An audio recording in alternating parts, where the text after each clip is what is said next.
now move on to the next session, which is the forum. We have a topic on opportunities post-PhD, the way forward.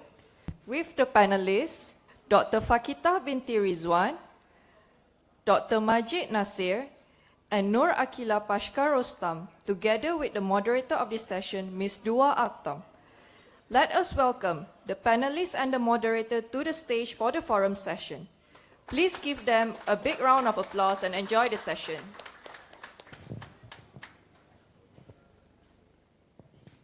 Assalamu alaikum. Hi everyone, I'm Dua Akhtam, PhD student from the School of Computer Sciences. I will be the moderator for our forum session today. Welcome everyone who joined us today, and welcome for our attendants that joining us by online. Our discussion topic today is very interesting. It's about the opportunities post-PhD, the way forward. We have 3 panels today. We have today Dr. Fakitah. Dr. Fakitah, she is a computer science lecturer at International College Penang. And Dr. Fakitah, she received her PhD in 2021. Her field is related to the big data and data quality. You are welcome, Dr. Fakitah. Our second panel is Dr. Majid Nasir. Dr. Majid Nasir. Dr. Majid Nasir, he is a postdoc, and he received his PhD degree recently on June 2022 from the University Technology Malaysia. You are welcome, Dr. Majid. And our third panel, Ms. Nur Akila. She is a PhD student, and she is now currently working as a data scientist at Intel. You are welcome, Ms. Nur Akila. So as a kind reminder for our attendants, you can feel free to ask our panels to get informative experience. And for those joining us online, you can post your questions via our channel, our Telegram channel. So, as I mentioned in the beginning, our topic will be about the opportunities post-PhD, the way forward. So, as we know, during the COVID-19 pandemic, the VUCA took place. In the VUCA environment, which is volatility, uncertainty, complexity, and ambiguity, all of these together, the impact of COVID-19, there are many changes that all of us changed many. So one essential change that revolves career job. So nowadays there are many new jobs that has emerged. And as a postgraduate, I'm sure that we sometimes put or we have a doubt on what careers that we need to fit in after our PhD. So today, our own experience, very own experience panels will give us an informative experience and knowledge about the different paths and options, and hopefully will impact positively on our as a PhD student. So warm welcome again, our panels. I will start from you, Dr. Fakitah. My question, how does PhD mold a variety of career options? Do you think PhD can mold a variety of careers other than academician? Okay. Good morning, everyone. So it's good to see familiar faces. My lecturers, the one that I met before. So it's been like before this, after we go through online. So I met them in the faculty, in the school, but after COVID, after moving online, so I never see them face to face, so it's good to see them again today. So the question is about, in terms of PhD, whether after your PhD, whether it changed in terms of career or not. For me, instead of we thinking about what topic that you choose, whether it's related to networking or big data or data science, or maybe we have different types of different field of in computer.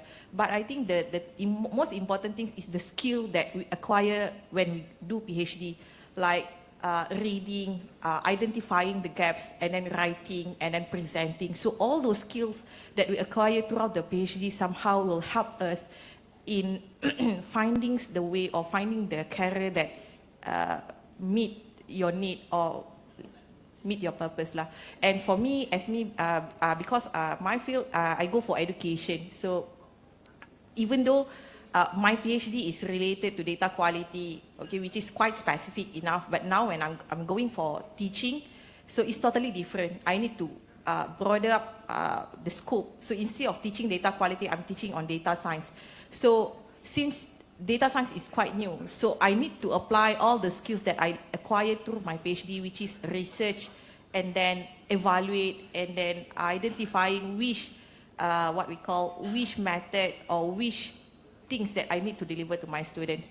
So in my opinion, yeah, all the skills instead of the topic. So I think all the skills that you acquired throughout this PhD will somehow mold the career path that you will choose later.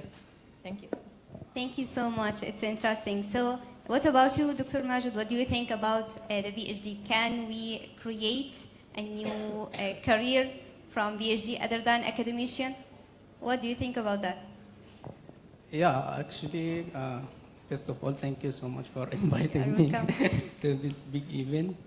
Actually, yeah, of course, during the period of PhD, we develop our skills and many things. Okay, especially technical skills and soft skills and publication and teaching also at the same time. So after you graduate from PhD, I think PhD will open the door for you to work in high positions. You can work as a lecturer in the university, postdoctorate, and also I think you can work also at a research center, industries, companies. So the chance for getting a job after PhD, if you have the skills, and it will be very high. So based on that, do you think that we have higher chances, we can work as PhD after PhD in the industry? Or it's because a lot of companies that agree on that the PhD is waste of time. So Actually, during PhD, yeah, if we develop our skills, technical skills, soft skills, social skills, okay, it can be good to work even in the industries. Okay, in the industries, they don't look for teaching skills, or this is okay for academic. Yeah. But in the industry, they are looking for something else, yeah, especially in the technical skills. yeah, Okay, that's- exactly. Thank you so much, Dr. Majid. And what about you, Ms. Noor Akila? Especially you are now working and as PhD candidate. So how do you see that PhD that can really mold a different path other than academician path?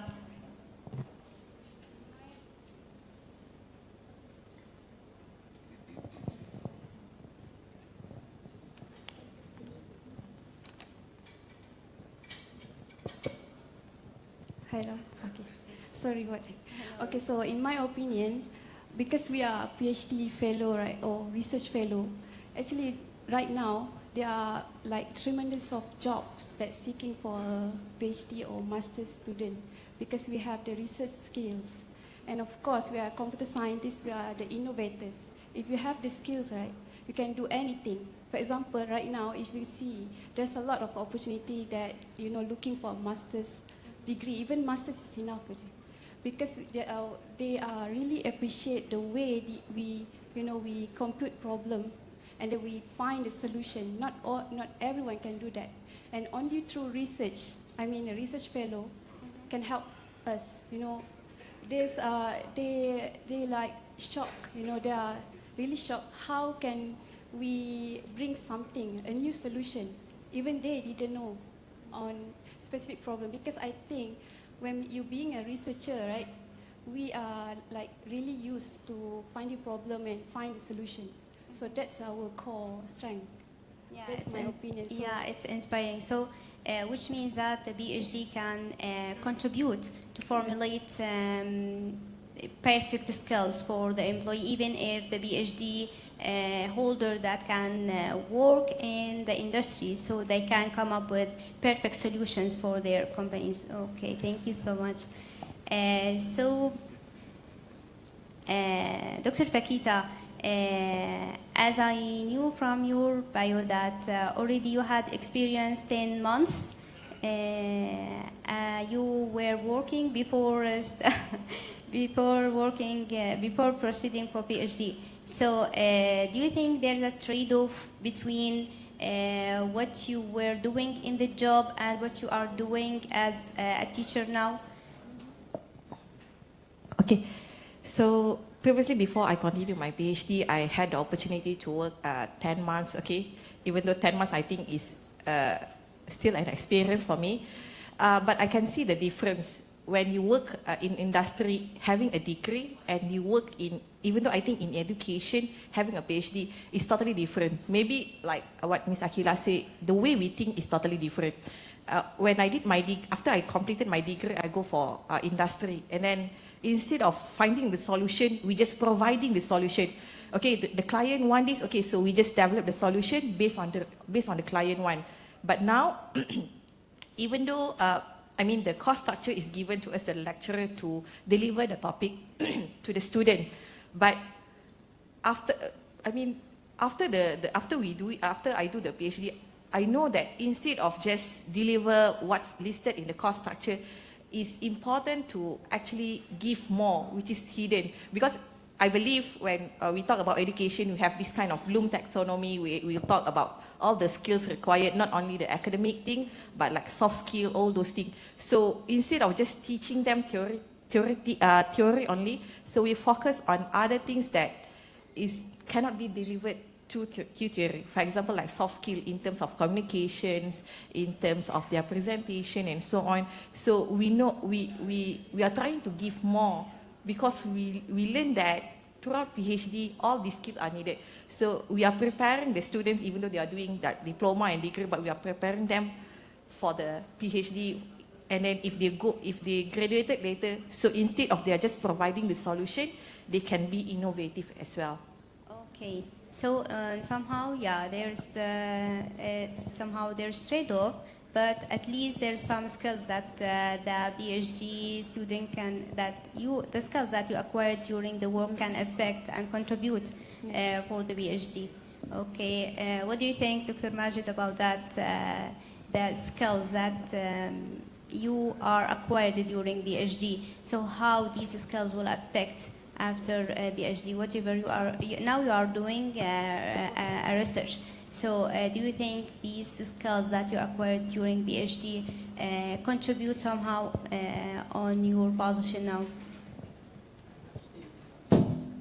Yes, actually nowadays I'm doing, my position is a postdoctorate. Okay, so what are the skills that we should to learn during our during PhD that we can use it during postgraduate? Okay, actually after when you get the appointment to be a postdoctorate researchers, that means the school will ask you to publish 3 papers, Q1 or Q2 in 1 year. Okay. So I think during PhD that we have to learn some skills. If we don't have these skills, it will be quite difficult, because 3 papers and Q1 and Q2. So I think each PhD holder, he must learn and get some experience. This experience, as Dr. mentioned before, must have the ability how to find the research gap, research problem very fast, and the way that we are going to solve these problems must have a critical thinking. This is, we call it critical thinking. In the same times, I think the PhD holder must have also the ability how he can write articles and publish it in good journals with high impact factor. In the same times, PhD holder, I think he must to attend many workshop, academic workshop during his PhD. Usually the school, they organize many workshop. This workshop like how to write a research paper, how to read research paper, how to publish paper in good journals with high impact factors, and also others academic workshop that can help students to do their research very fast. In the same times, PhD also teach us how to work in independent way, because supervisor can just only guide us, show us the direction. The other things is belong to student. So all this experience, if it is with the student, so it can help him later during his postdoctorate or during when he become a lecturer after his PhD. Okay, do you think, based on what you mentioned, do you think maybe some trade-off will be there if you are working in different position other than postdoc? Because the acquired skill that the PhD candidate can get during PhD studying, it somehow can reflect on the position that you are now, whatever postdoc or in the industry. Do you think some trade-off somehow that will be there, these skills maybe, I mean simply, we know now because we are just doing research. So when we going to the industry field, so there is, let me say, gap, because what we see in practical, it's somehow different what we are doing in the research, right? Yes, actually, after PhD, when you finish your PhD, that means you have 3 types of direction to look for the job. You can go to industries, you be a researcher, or you be academic lecturer. So I think there is a strong link between what you are doing now during your PhD and with what you want to be after your PhD. So I think the better that we can combine all. We can, okay, develop ourselves to be good with technical. That's okay. That means it can help us to go for the industries. If you want to be as a researcher after your PhD, that means you focus most on publication. You try to publish many articles during your PhD. If you want to go fast for lecturer, that means you have to work, if you get the chance to be like a teacher assistant during your PhD. Also, this can help you for, because after you graduate, the first thing they will ask you, do you have any teaching experience, teaching skills, if you want to be an academic like a lecturer. This is very important. Yeah. Ms. Nur Akila, what do you think about the trade-off and the skills that you acquired now, because you are in parallel working also, as I read it from your bio, or also working as a graduate assistant, so and also as a data scientist at Intel, parallel with PhD research. So what do you think? Is there any trade-off between these directions that already you involved in? Currently, I didn't see any trade-off, because what I did, I also did research in my current work, because I really enjoy research. So I talked to my boss that I will solve this using my own, my own way, because I used to use this one. So when I present, so they are like, this is new to them. So okay, so they trust you now. So they let you to solve the way that you used to do. So basically, what I did is similar to PhD. We go through the papers to sort of to gain new knowledge, right? To see the state of the arts. I still use them in my work, and I found that it's really helpful. So yeah, during the sharing, because the aim is to solve the problem. Similar to your PhD, right? We have our own objective and what we do to achieve those objectives.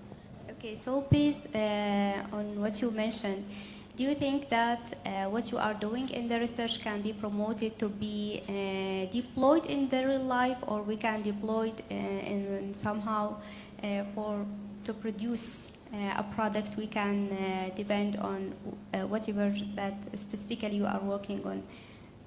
Do you think can be promoted, the research? You are doing some research now during PhD, and do you think, or what's the possibility that we can promote what we are doing in the research in the real life? Yes, I think we can promote. It's just that we have to find the right person to understand what we want to present to them. Because in a real industry, right, they have their own platform, their own tools. So if you have the script skills, for example, you have Python skill, right? You have the knowledge to use Python, and then they know Python. It's just that how they fit the way that the solution that you want to give them to their industry. They have their own way. It's just that we have like many contributors. We have like many partners to build them. It's just that we have the engine now. Just how to make it real in the industry. So it's interesting actually, and this is push us to give a lot of efforts for ourselves, not just writing a paper. Oh my God, it's published now. Okay. So, Dr. Fakita, my question is a PhD, you can see, is a PhD necessary for the path that you are choosing now? And what's the impact of your choice on your life? Are you happy with that, or is there any impact, or let me say, because of that, just the only option that you want to choose, so you are okay with that? So, because, yeah. Okay, thank you for the question. So actually, why I choose to become a lecturer, because that's my passion. That's my passion. And then most people think that if you take PhD, that means you want to be a lecturer. But before this, that might be the truth. I mean, because all the university, when they are looking for the lecturer, the first requirement is PhD. But now I think even in the industry, they are looking for PhD or master, at least master. Because like I mentioned just now, the way PhD students think is totally different from degree. Yeah, exactly. Yes, because when we're reading something, we try to extract all the important information, and then we keep thinking of how we can convey the ideas so that the people, or maybe the industry, or maybe other people know how they can digest all the information that we have extracted, and then we convey how they can digest it. And then second one is, being a PhD student, we are used to become independent. Even though we have the supervisor, but everything we do on our own. It's just that the supervisor supervises us to make sure that we are on the right track. So if you become a lecturer, or I believe become an industry, go to industry, also have a similar attitude. You will be free to do whatever you want. So imagine if you didn't do the PhD, so how actually your attitude will look like. You will be depending on your supervisor, because in the industry also has supervisor, right? You'll be depending on the head of department, or maybe depending on your dean.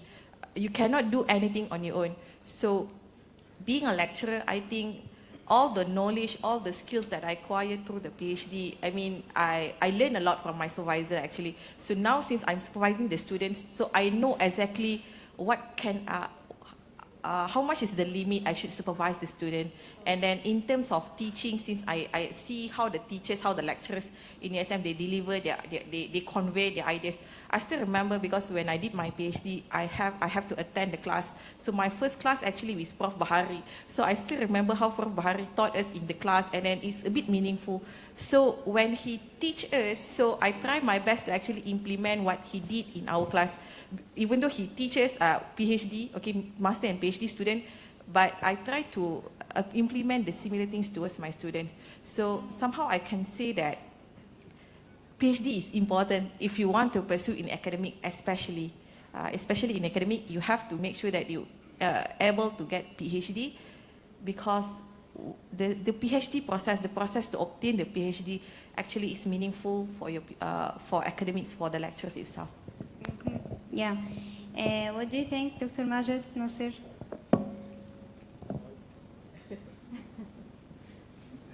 About if PhD is important Yeah. Do you think that? for my position? Yeah. because as I know from your bio, mashallah, you have remarkable research with Q1 and Q. You published in journal ISI, so you are very active within the research. So you choose this path just because this is the only option, or because you are happy with that path that you choose. Actually, as Dr. mentioned before, since we start our PhD, that means we choose to be an academic, right? Okay. For me, for my position, postdoctorate, so sure, everyone must be a PhD holder. No one can apply for postdoc if he doesn't have a PhD. Okay. Okay. But usually, and most of the universities, especially here in Malaysia, they open this program every year for postdoctorate. So for me, like I graduated in June, so and I know also the faster way to join to the job is postdoctorate. Oh, yeah. Okay, so I graduated in June and I applied in the June also. So Oh, in the August I got the offer letter from USN. Okay. So after 2 months I got this position. But if for lecturer, usually it take long time, especially when you send your CV, your document to some schools, universities, and they don't have a free position for this. Yeah, usually they reply, okay, we receive your documents, okay. When we need, when there is a free position, we will contact you. And usually it take time, maybe 1 year, okay, to organize interview for you. So it take long time, but the faster way for me, it was to join to postdoctorate, because I feel the requirement for the postdoctorate, so it was easier for me. Yeah, but do you think if you got an opportunity to join the industry, for example, especially your field is trained, machine learning, deep learning, artificial intelligence, and data mining. So if you got a chance other than academician position, do you think that, okay, I will follow because this is the only choice now? Or just you are follow what you want as an academician? Maybe you are interested just as academia. So if Actually, you got, yeah. for me, I prefer to be in academic. So it's more than in the industries. Industry, they can, okay, you can work with them, but if you don't join to be an academic lecturer for 5 years or 3 years after you graduated, then when you apply again, there will be a gap between your graduation exactly. and when you start. So they will complain more. Maybe you already forget everything. Okay. Exactly. So for me, I prefer to be an academic. There is a problem with this mic. Okay. Okay. So for postdoctorate, even we cannot always join to this program. Just only after 4 years from your graduation, okay, you cannot apply again for postdoc. Oh, yeah. So usually they give it for who graduated, I mean fresh graduated and continue for 3 or 4 years. Okay. Okay. Mhm. I mean for those who already graduated into the 2017, they cannot apply for 2022 Oh, because yeah. they So already you are passed the following time. down, yeah. So postdoctorate also it is just only a short time, 3 years, 4 years, but after that you have to compare to be a lecturer. Yeah. So we have Exactly. to apply Yeah. for Give lecturer a starting chance, from yeah. now. Thank you. Ms. Noor Akila, so do you think that you are happy with your choice, especially again, you were working and now you are PhD candidate. After your graduation, do you think your choice will be with the academia direction or with the industry direction? That's a hard question. So, but honestly, I will stay in my position right now because there's no different. Because I'm still doing research because I really love research. I really love reading through the papers because it's something, I mean, I gain a lot of new knowledge from there. And then, yeah, I think I will stay. Okay. But Yeah, that's my answer. I was looking for a different answer.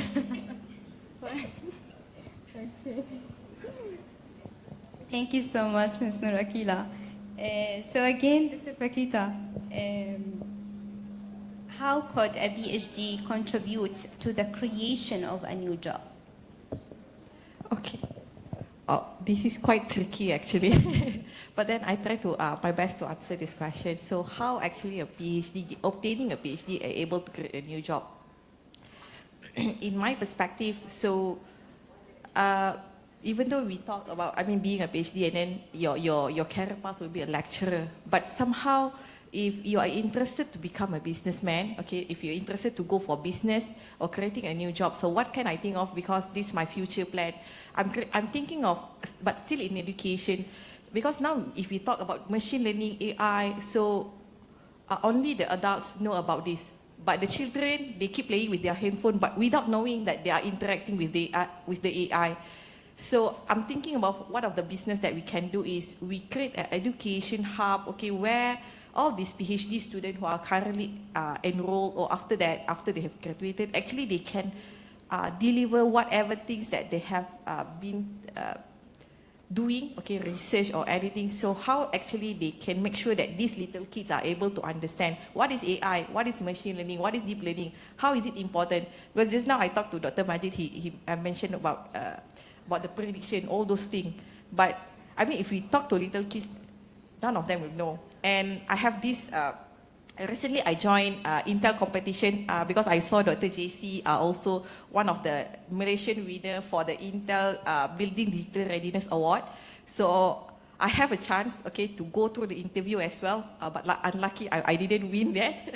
But still I get a new experience. So for the first level, they ask you about how, what is your research is all about. So I talk about data cleansing, and then the next question is about how actually your research or what you are trying to propose are able to benefit your student, because I'm academic.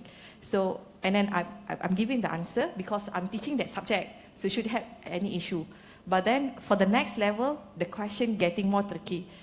How your community are able to get benefit from it, how the kids or those community are able to understand what is AI, what is what we call this machine learning and so on. So how we can do that. So I was thinking about, previously we have this, we teach the kids on how to do robotic and so on, but till so far we didn't see any what we call any NGO or any university are teaching this machine learning to kids. So I think that's a good business path if some of you are interested on.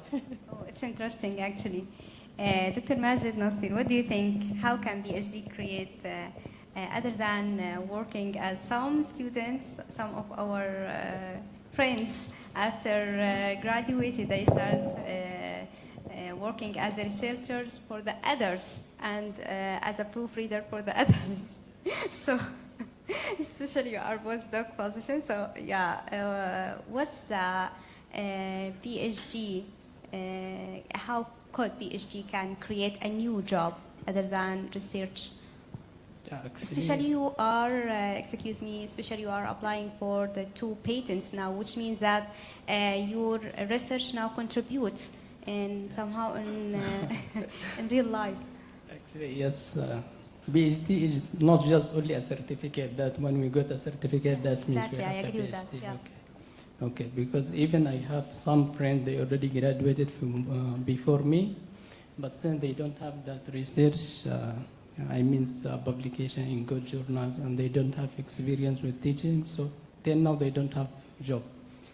So I mean, okay, during PhD we learn how to contribute new knowledge, right, in our domain or in our research.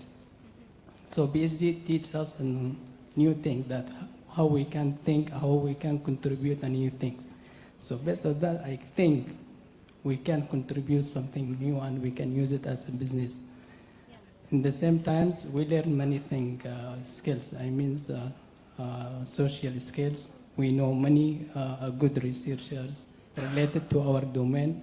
That means it could be easier for anyone who want to make a business to choose his teamwork. In the same times, also, I think during your PhD, you will learn how to manage and also manage the time, how to deal with business and something like that. So using some skills during your PhD can help you also to create your own business.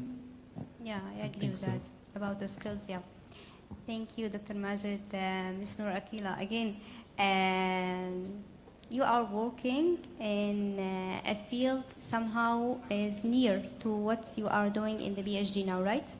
So, do you think from your research you can create a new business or a new job other than just it's a research, and maybe for the others it's considered as a waste of time actually just do research. Okay, this is the idea, maybe it's work or not working. Maybe other researcher will come and say no, this idea cannot be applicable in the real life, or cannot we deploy to benefit from that idea. So do you think that you can come up with a new business from your research that you are doing now? I think yes, because when we have a problem and the solution, right? Again, if you meet the right people that can bring your solution to the right place, of course we can deliver that. And being a PhD student with the skills that you have, right? If you you choose to be a freelance, for example, so you can creating your own job.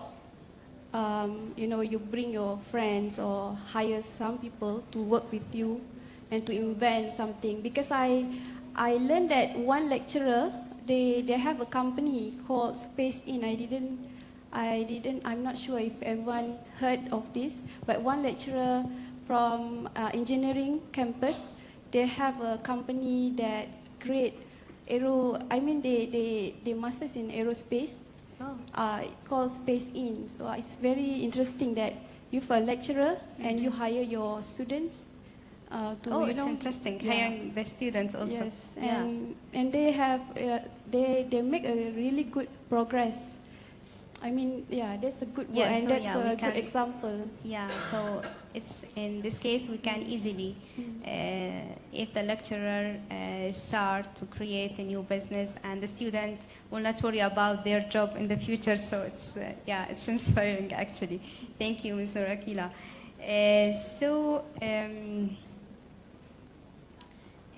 I want to ask you specifically, Dr. Fakita, what's the difficulties what's the tough experience that you think you faced during PhD that impact on you positively? Or any difficulties that you faced during PhD? Because we know as a PhD student, so definitely we are struggling. So what's the tough experience or difficulties that you face you think that impact positively during your PhD or after PhD? Okay, so I think the most challenging time for me is like being alone. Because when you do your research, right, you can only talk to your supervisor, and if you talk to someone else, I mean, not sure whether your friend understand or able to give opinions to your research or not. So that's the challenge that I face. And now I'm working, I also face the similar things. I want to ask about other people about my topics or my subject, but I don't know who can I ask, because in INTI now they are changing the syllabus. They are changing from the computer science. They try to implement data science subject. Okay. So since they have no data science lecturer at the moment, so I rely on my own. So that's basically the skill, okay, or the challenge from PhD. It turns out to be a positive impacts to me. So I know exactly if I'm stuck in something, because before this, if stuck in research, so I know what are the things that I can do. So now I try to implement the same thing. If I'm stuck in something, I try my best to actually getting all the resources, and then you evaluate all the possible solution, and then you choose the best solution that you can implement in your daily life. So I think that's the challenge. You are alone, especially especially I think 2 years. Okay, 2 years we are stuck in COVID. We didn't meet anyone. We just meet our own family. So who you can talk to about your problem or related to your research. So that's the challenge that I face now in being a lecturer. We bring a new problem for us over the COVID-19 for us, so we have to cope as a PhD. We bring that for us. So what do you think, Dr. Majid? What's the challenge or difficulties that you face? That During PhD, there are many problems, not only one. definitely, Actually, for me, I did my master by courses, not research. So when I start my PhD, I start everything from zero. So I don't have previous experience with research. Okay. So I think to find the research gap and research problem, it was quite difficult. In the first beginning, especially in the first and the second semesters. Okay, I think all PhD is problems. Yeah. Especially, okay, you finish your research gap, your objective, the contribution, you start with experiments, so you have to start again, everything from zero. Okay, you have to learn how to implement your work, That's how to program. Yeah. Okay, you got the result, then you go for another problem, publication. Yeah, exactly. Yeah, I think, PhD is the period that can teach you to do everything. So you will find some difficulties, but later it will be experience. Yes, exactly. And we learn from the PhD actually struggles that how to overcome the challenge. Maybe even though maybe these things also reflect on our real life. So not just the PhD, because our thinking will be different and how we can take the problem in Yeah, but life. later on it will be normal. Like you said. First we think this is a problem, okay, when we start a called a PhD, problem, but yeah, later later on it will be normal for everyone. Yeah. So you didn't think when you finish PhD, so everything will go smoothly. No, you will continue to do research, so you will continue. You should to live with this. Okay. Yeah, exactly. So there are some problems, as you mentioned before, like COVID-19. We spent around 2 years lockdown. This is it affect the research. Okay, we cannot go to the lab. We cannot do experiment. Even the mood, we don't have the mood that we do research. Yeah, exactly. Because some students just adapt themselves with, maybe some students just can study within specific environments. Yes, of course. Like, Especially like me, yeah, I like to work from the lab. Oh yeah, lab Yeah, I and like library. to work from the lab, Yeah, but from so home I cannot do anything. the room is not for studying. Yeah, exactly. So what do you think, Ms. Nurakila? Is it smooth, or you have some difficulties or challenges? Now you have experience because from the industry. I think, I'm not sure about that. Maybe you have some different thinking because already you are seeing the things practically. So how much is easy, or what's the possibility that to come up with a solution for any problem that you are faced during PhD? I think because I come from a master's research also, so I learned from during my master's degree that doing a research, how you do a research already, and then of course there's many problem because PhD is also your life, and how I overcome that is I always set this to my mind that all of this shall be passed. So everything, if you work hard, of course there's a solution. That's always I put in my mind, because I always think that everything that we do must, it will be paid off. It will be worth it. So because I really love research, I further my studies in PhD also because during my master's degree, I learned that, this is what I like.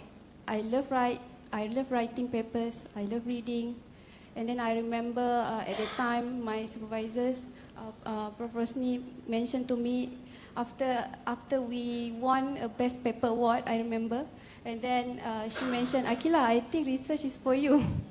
At that So time, you oh, found, you found yourself in the research. yes. Yeah. And then I think, wow, okay, I really love research. Yes. So it's inspiring. And then it's just not that research. Actually, I love how to solve problem. Yes, I think because we love to solve problem, and we try hard how we have the systematic way of thinking, Yeah, the exactly. way only PhD student have.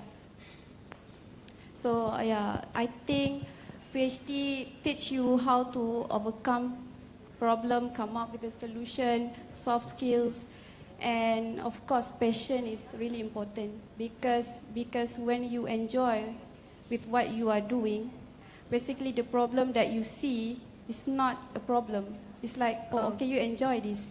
Okay, you will try hard to solve that. So this is what I feel right now. Yeah, it's inspiring Yes, actually yeah. because I have you another found- advice also yeah. for other students. Okay. Sometimes when you face the problem or your research and you decide you want to take a risk for short time. So okay, do it just only short time, because if you take a risk for long time, you will go out from the mood of the research. Yeah. And you need also a month or two, maybe 3 months or 4 months to come back again to do Bring your research. extra load, Okay, yeah. just only 2 days, 3 days and back again. Okay. Thank you so much for our panels. And now let me open the floor for the questions from the audience. If anyone have a question to our panels, also for the attendants that join us via online, any question? Yeah?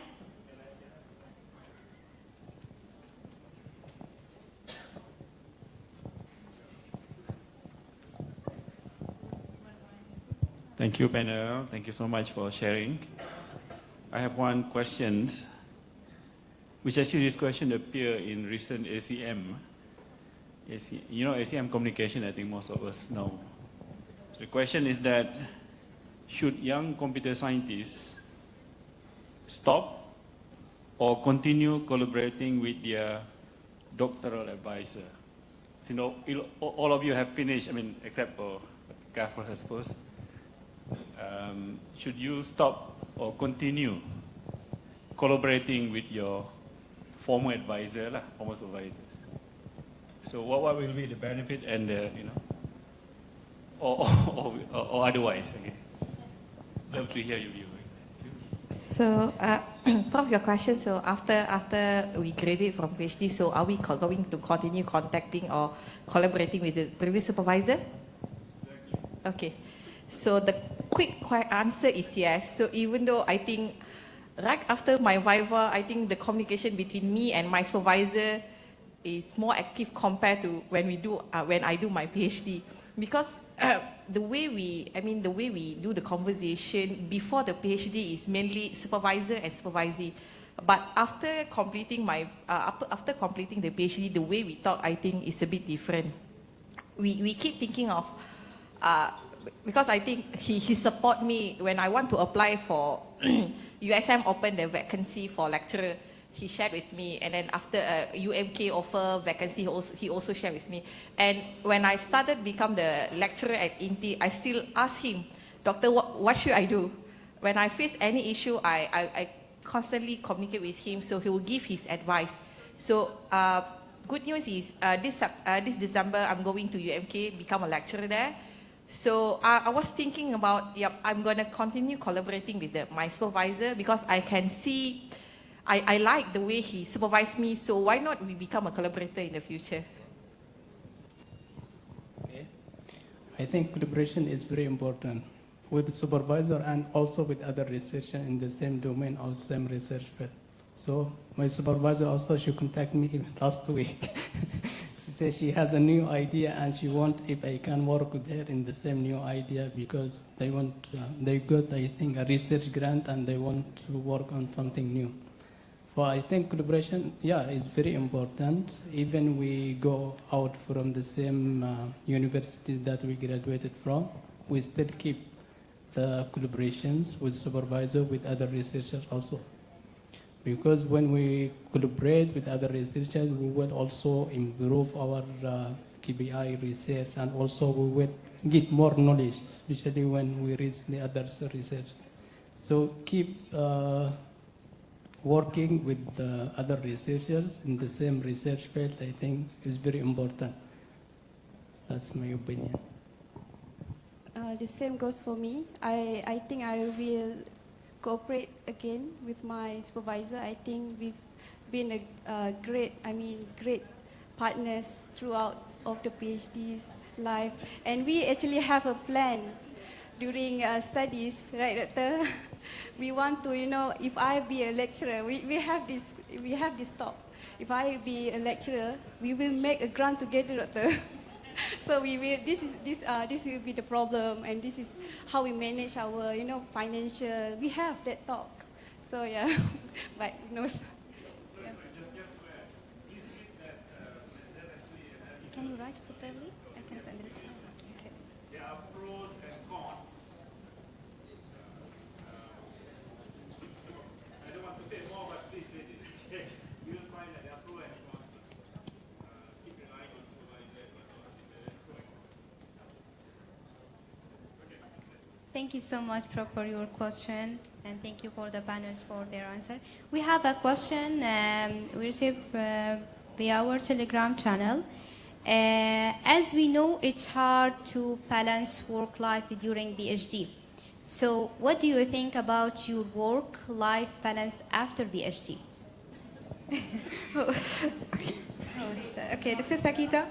So to be honest, okay, I registered for PhD in September 2017, and then 3 months after that I got married, and then after I failed my first proposal, I'm pregnant, and then after that I delivered my baby. I think presenting my proposal again, and then I think few weeks after that I delivered my baby, and then 5 months after I delivered my baby is MCO. So this is a tough experience. So it's a tough experience. So in first time actually I cannot adapt. Somehow I struggle a bit because taking care of the baby is at the same time taking care of the PhD as well. And then since I'm born to scholarship, I need to finish my PhD within certain time frame. So I know I have to finish by hook or by crook by 2021. So what I do is I learn from those, I think what we call this person who actually telling you about babies. Okay, so I follow different people, how to manage your time, how to know your babies, how to know how to deal, how to cook. I learn a lot. Okay, I learn a lot through Facebook. Luckily we have Facebook. So what I do is, since I still have a baby, so at that time I track my baby's time. So when he sleep, when he eat, and so on. So I try my best to actually, when he sleep, I utilize my time to do writing, to do experiment, and so on. And then I thought to myself, I struggle a lot because I have to wake up early before my baby wake up, and then after he wake up, I need to concentrate on him. But then I keep reminding myself that this struggle is only for a while.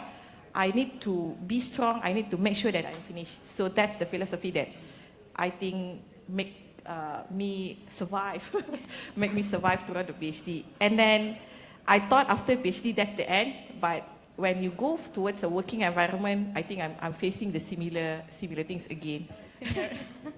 So nothing much in terms of the difference lah. Okay, but at least you manage and you learn during this experience, so you can Yes. adapt yourself among these responsibilities. Yeah, getting better in terms of taking care of the house as well as taking care of the students. Yeah, mashallah. Dr. Majid, what do you think about the balance during PhD and after? Same question after PhD. Do you think PhD is, let's say, obstacle against enjoying in the life? Enjoying with fighting in the same time. Sometimes you enjoy, sometimes there is no enjoyment. At least this is a balance. But during your PhD, you will find you will face some problems, especially in the research. But it is just only temporary, okay? Just I mean, if you find a problem, you will go, you will meet your supervisor. Maybe he will guide you. Sometimes even he will ask you to change the topic if he didn't see there is a contribution or something new on your topic. So I mean, during PhD, actually it is normal for everyone to face a problem during his PhD. So you think if everything is going smoothly during your PhD, that means there is a problem. So during PhD, you will face many problems, but it is normal. Yeah, it's normal and. But PhD, it will be more than, sometimes the problem for PhD, it will be bigger than during PhD. Yeah. Yes, because after your PhD, you already, finish your PhD, you already got your certificate. But now it is the time to fight for getting the job. Okay? Exactly. Especially if we, I think if we make a priority for everything in our life. So because already we have priorities in our life. So PhD is one of these responsibilities. Just we add, and we have just to manage the level of priorities for our responsibilities in our life. So I think the balance will be there. But somehow PhD, have that much of prioritized. So because the tough time that we have. Because of this, I advise each student, since he already registered his PhD, so he try to finish it very fast.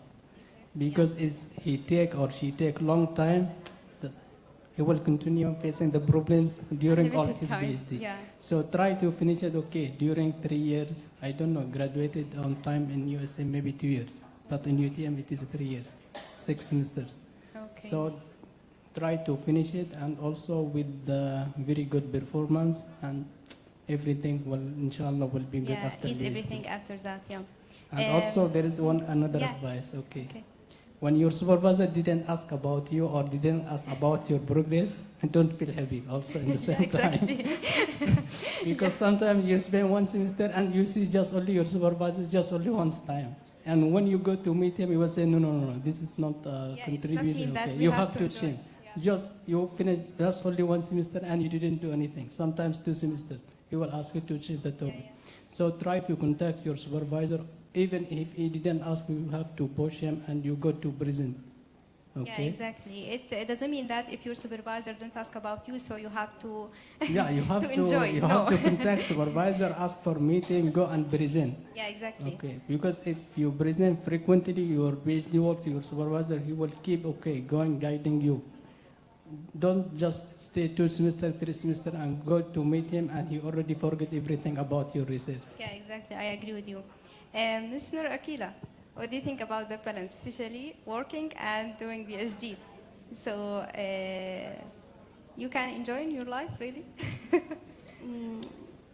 I think everything is about communication. I remember when I started my PhD, I started getting married at the time. And then I have a real communication with my supervisor and then with my husband, of course. So we start to plan something. And then I will, we are adults, right? So communication is the most important thing. And I will tell my husband when I want to do my work, please take a good care of our son. So I will just, we have to be, we have to work together too. Oh, okay. So I let him know my PhD is important, my work also important.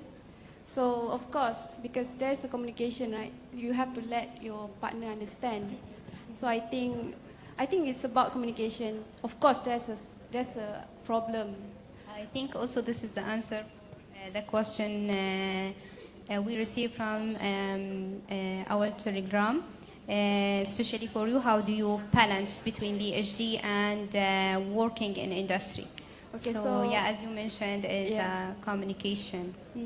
And then I think I'm blessed with my working right now because I'm still can work from home. We are in a hybrid mode, so you can choose if you want to go to office. But I still, I fully utilize my working office hours for my work. And then because in the environment of Intel environment, we are not allowed to overwork. We have this system. If you are overworked, you will be penalized. We have staff meeting. Yeah, they have like a system. They have system. They know you are overworked. So and I tell you, no one will answer your email after 5. No one. Oh, yeah. Yeah, I once emailed my boss Friday and I received the reply on Monday. There's no penalty. You are like really flexible. I mean, I have time during the night. It's not, I mean, you are not guilty to touch your work. So I can spend time with my son. That's why I chose this path, because I think I'm always a family person. And now I have a son, you know, that's mean a lot. And I really want to finish my PhD, just not because I want to finish my PhD, because I love PhD. I love what I'm doing, and I want to use my PhD to be the expertise in my domain. And I can see that I can use whatever that I know for my department. For example, because I'm doing my PhD in time series, right? So there's new for them. Time series are new for them. Yeah, as So, a new yeah. responsibility added to your Yeah, system. But, yeah. I think because I think how you manage your time is very important. Yes. And it's really depend on one principle. You want or you don't want. If you don't want, you will keep giving excuses. If you want, you will work for that. For me, I don't have problem to do my PhD during weekend, because PhD is my life also. So I tell that to my husband. But of course, you have to prioritize your family. You know, you have to balance if you have family and then your parents. Once we are getting older and our parents also getting older, so we cannot escape that one. I think you have to Thank you balance. so much. Yeah. We can receive more questions.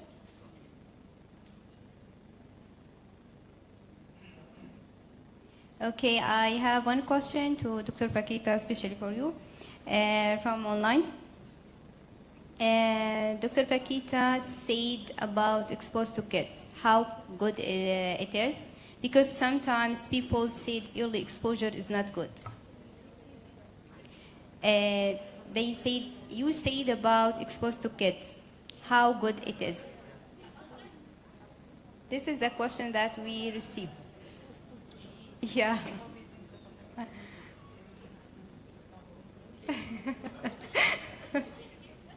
The question is to Dr. Pakita. Dr. Pakita said about exposed to kids, how good it is. Exposed, I mean that just now I talk about business, I mean teaching the kids about AI. Oh, yeah, teaching. Okay, Even that's me, I need to read the question also. I got Yeah. confused actually, but Okay. Now I think because we are living in the world of technology, so I know there have been a debate in Facebook. I follow certain lecturers from, especially in education, they keep talking about the syllabus of our kids is too high. I mean, in terms of maths, English, or other subject also, they have the kids are burdened with this syllabus. But for me, instead of teaching them, so it's best if we can give the awareness to them. And then instead of being a formal learning, it can be as a hobby. Now we can see, I think most of the university, they are arranging so-called as a robotic competition, where we can see that the kids enjoy coding, because they can see how the robot fighting, how the robot follow the lines, how the robot, they differentiate the what we call the trash and so on. So I believe if we do the similar things to kids, we didn't teach them how to develop that thing, but it's just to give them the awareness that actually what you do when you post it online, when anything that you do, you interact it online, everything is being collected. So you, for example, if you look for Google, you look for pancake. So you can see this is the first line that is shown is actually depending on the machine learning. So it's just in terms of the awareness, not we teach them for formally. So I think it's a good exposure, because at least they can appreciate. I mean, they can appreciate the things that have been developed, that have been provided for them. So now we have a cars like X70, you can talk to them. So they, instead of they just know, oh, this is a robot, they call it as a robot. They don't know whether this is AI or not. So they go, oh, I can talk to this robot. Like, I can see that. I think if you go to a cafe, there's a robot that give you sushi, journeys and so on. That's a lot. But if you talk, they just know that this is robot. They don't know how actually this robot works. So if we give some knowledge to them, maybe they will appreciate what they actually see better. So that's from my perspective. Thank you so much for your response. We have the last question to Dr. Nasser, Dr. Majid Nasser. What a PhD student should consider, for example, if he is willing to monitorize his research contribution. The question? What a PhD student should consider, which means, Okay. I think, what's the skills that the Okay. PhD have to acquire to willing to monitorize his research contribution. To find their research contribution. Okay, this is the PhD actually. Yeah. To find the contribution, this is the PhD. PhD is how you find a new thing that you can. This is yours. Okay, how to find the contribution. Actually, I think is a student, especially in the first semester out in the second semester, his supervisor asked him to prepare for SLR or review paper, just to read what have been done in the research domain, what already covered, what he is going to propose, what is the new things that he is going to do. Okay, so I think if each student during the second semester or the first semester, starting by review paper or LSR, okay, Yeah. he can summarize everything about what have been done in his research, and also he will try to find a gap, what is still missing that he can do it in his research. I think Yeah, that's big. I think the review or the survey for the new students that really impact and contribute to find the gap easily Yeah. and at least faster. So thank you so much for your response, Dr. Majid. And that brings us for the end of this forum session. Thank you so much for our panelists today, and thank you so much for your paying attention. Really, we truly appreciate you joining us, and hopefully you get that informative knowledge, and hopefully you will take this experience positively for all of us as postgraduate students. Thank you so much.